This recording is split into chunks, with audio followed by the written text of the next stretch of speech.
You ever see a woman break down over a certified letter? Not just any letter, either $3 million. That's what the number on the page said, staring up at Karen Peton like it was alive, taunting her with every zero. That day on her porch, the sun shining just right on her designer shoes, she looked like she was about to fall apart, hands shaking, perfect nails digging into the envelope.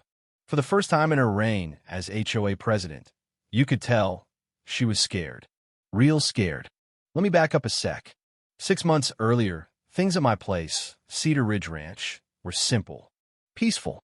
I've been out there 15 years, working my 30 acres, fishing bass in the 12-acre lake out back, willow trees dipping down like they were praying for rain. Place was a slice of heaven, you know? Then Karen moved in. She didn't just move in, she invaded. Somehow, this woman with power suits and a clipboard glued to her hip managed to become HOA president inside of a month. You ever met someone who acts like a backyard barbecue is a Fortune 500 board meeting? That's Karen. She started with fence colors. Suddenly, my weathered cedar rails clashed with the community aesthetic. Then she went after livestock noise. But what really lit the fuse? She wanted my lake. It started so low-key, I almost missed it. One Saturday morning, Karen showed up at my front gate with Brad, her fiancé, real estate developer, kind of guy who wraps his Tesla in chrome like he's compensating for something. She smiled that sticky sweet smile and said the HOA board wanted to discuss community lake access. I just looked her dead in the eye and told her, no discussion needed. That lake's private, not community, not for sale. Her mouth twitched, smile going tight like fishing line about to snap.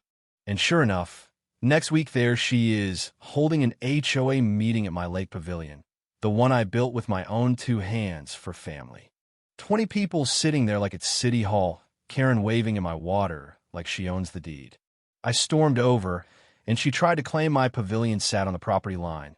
Fair game, she said. I whipped out my survey map, but all she did was smirk. We'll discuss it next board meeting, David. You know what I mean? The arrogance was unreal. Then things got weird fast. One morning I woke to hammers, saws, and strange trucks rolling on my drive. Contractors everywhere. Turns out Karen had decided my lake needed a floating dock for Brad's jet ski station, naturally. I told them to pack it up and go. She just shook a folder at me, said HOA controls all community water features. Next level stuff. But while I was out of town for work, Karen went nuclear.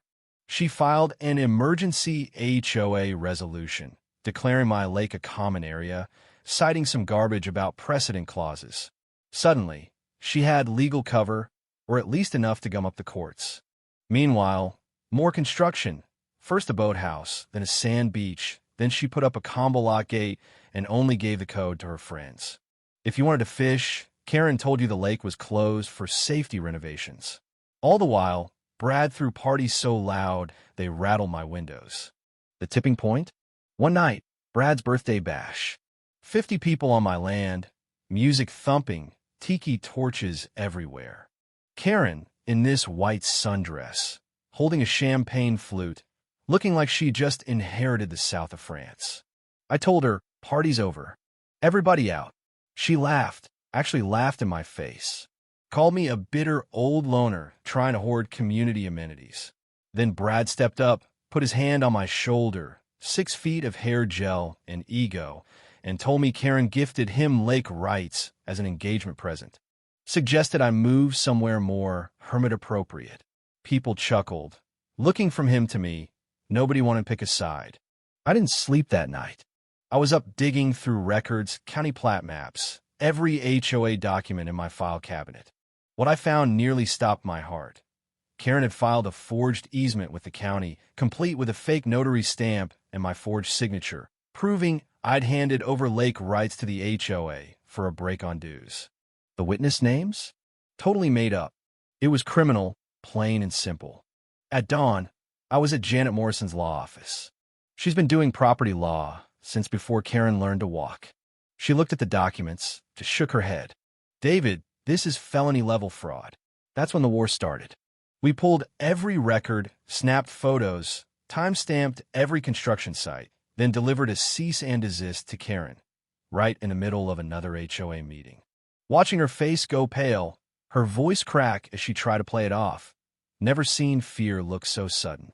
Even Brad started looking nervous. Did Karen back off? Not a chance. Next day, she mailed me a letter on official HOA stationery. Any legal action against board members will result in special assessments for all homeowners to pay defense costs. Basically, try to sue me and your neighbors will turn on you. Only, that move blew up in her face. People started asking why the HOA needed defense funds if it was just a misunderstanding. So Janet filed the lawsuit, $3 million covering property damage, trespassing, fraud, and every penny of punitive damages. 60 pages with photos, invoices, and copies of the fake documents. Karen got served at her own engagement party.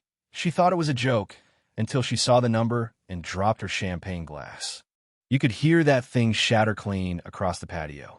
Her lawyer couldn't argue his way out of a parking ticket. At the first court hearing, he tried to claim HOA presidents had broad authority. Judge Brennan just stared at him, then asked Karen if she filed those easements.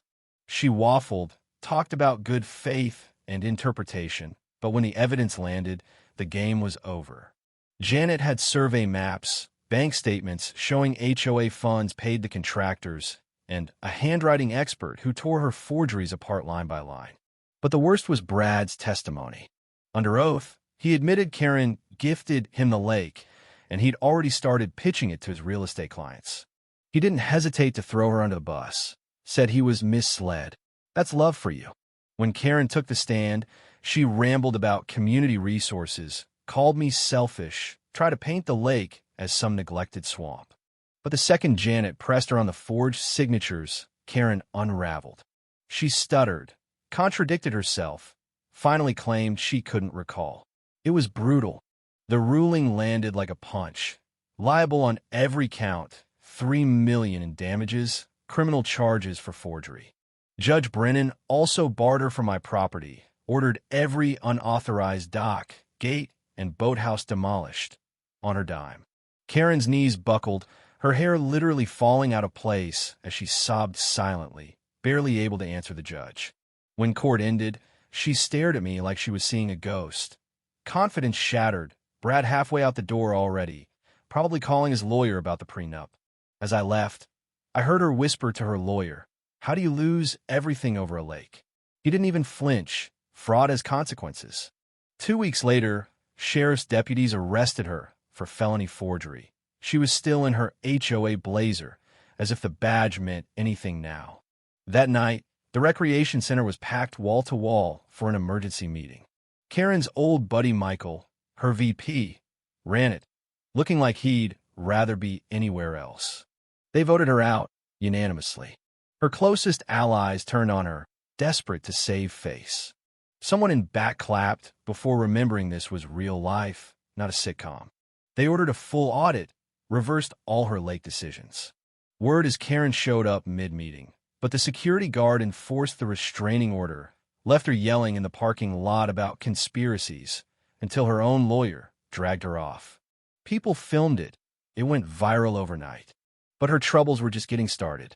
Her employer, a big property management firm, found out, launched an investigation, discovered she'd used her work email for the scam, and tried to expense some of the construction through the company. Fired her on the spot. License suspended. She went from $70,000 a year and full benefits to nothing. Her career dead in the water. Brad? He didn't just walk. He sued her for the ring and for damage to his business reputation. Turns out he'd already spent money advertising exclusive lake access that never existed. Claimed she cost him 3 major clients. No one wanted to touch his deals now. When it came time to demolish all the illegal stuff, Karen had to pay.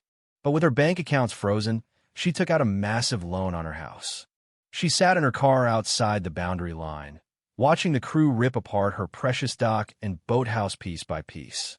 Final bill, $97,000, added to the $3 million judgment, lawyer fees, fines. Her financial ruin? Over $4 million and counting. Criminal trial took another 6 months. Karen's new lawyer stalled, but the judge saw right through it. The DA found more forgeries, not just on my lake, but across other HOA issues. 12 fake documents in all. Right before trial, I spotted Karen at the grocery store, wearing faded jeans, old sweatshirt, buying store-brand cereal. She saw me, looked away. She used to strut around like royalty. Now she looked like a ghost. Her house hit the market a week later, priced to move, uncut lawn sprouting, HOA violations. Word got around that she was living in the basement, renting out the upstairs just to make the mortgage. On sentencing day, the courthouse filled again. Karen pleaded guilty, voice barely above a whisper. Judge Vega gave her 3 years, 2 suspended. So 1 year in prison, 5 more on probation, and 200 grand in fines. When the bailiff snapped on the cuffs, Karen just collapsed, begging for house arrest, pleading that she'd already lost everything. Judge didn't blink. You lost at the moment you chose fraud. MS. Peton. Actions have consequences. Last I saw her, she was being led away in cuffs, her world gone for good. So, let me ask you, what's justice? Is it the courtroom slam of a gavel, or the slow, public unraveling of someone who thought they were untouchable? You tell me down in the comments. Ever seen someone lose it all over power or get burned by their own arrogance? Drop your story. And if you've tangled with an HOA dictator or witnessed neighborhood justice, I want to hear about it. Hit subscribe, tell your tale. Because out here, sometimes the lake bites back.